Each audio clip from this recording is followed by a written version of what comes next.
কুল্লু নাফসিন যায়িকাতুল মাউত, সমস্ত আত্মা, সমস্ত প্রাণ আল্লাহ তাআলা বলেন মৃত্যুর স্বাদ গ্রহণ করুন, মৃত্যুর স্বাদ গ্রহণ। কুল ইন্নাল মাউতাল্লাযী তাফিররুনা মিনহু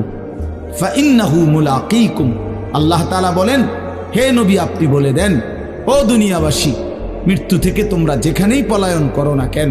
মৃত্যু তোমাদের সাথে সেখানে গিয়েই নিজেই মোলাকাত করবে, সাক্ষাৎ করবে। তুমি ডাকতে হবে না, মৃত্যু নিজেই আসে, মৃত্যু নিজেই আসে।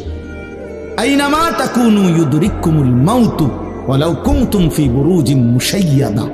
আল্লাহ বলে তুমি যদি এমন একটা বিল্ডিং বানাও, ঘর বানাও, যে ঘরটা অনেক উঁচা, যে ঘরটার উপর দিয়া কেউ ভিতরে ঢুকতে পারবে না,